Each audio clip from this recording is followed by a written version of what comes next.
कोई जो है उपभोक्ता है जिसने लोन ले रखा है और मान लीजिए उसकी पहली किस्त आज से बाउंस हुई है, तो आज से लेके और डीआरटी के बीच तक क्या क्या लीगल राइट्स बैंक के पास में है या उस बंदे के पास में है? अभी मामला डीआरटी तक नहीं पहुंचा। ये समझना बहुत जरूरी है आपके लिए या किसी भी बोरोवर के लिए या किसी के लिए हो कि ये मामला अभी कहाँ पे है। जी अभी आपने जैसे हमसे पूछा कि किसी का पहले के साथ बाउंस हुआ था, तो पहले किस्त बाउंस हो जाती है तो फिर बोरोवर के पास तो कोई राइट नहीं है कि वो कहीं भी जा सके अपनी बात को कहे।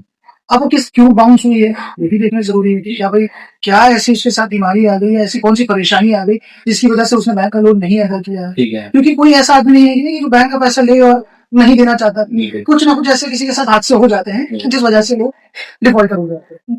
होता क्या है कि जैसे ही आपका कोई लोन डिफॉल्ट किया, डिफॉल्ट करने के बाद बैंक के राइट सबसे पहले खुलता है। बैंक आपको डिफॉल्ट नोटिस भेजता है जिसको हम लोग कानूनी भाषा में कहते हैं सर्विसिंग एक्ट की 13(2) की नोटिस बैंक आपको सबसे पहले भेजता है। आपके पास रेमेडी होती है, आप चाहे बैंक से सेटलमेंट के लिए अप्रोच कर सकते हैं, लेकिन तब आप डायरेक्ट बैंक से ही बात करेंगे।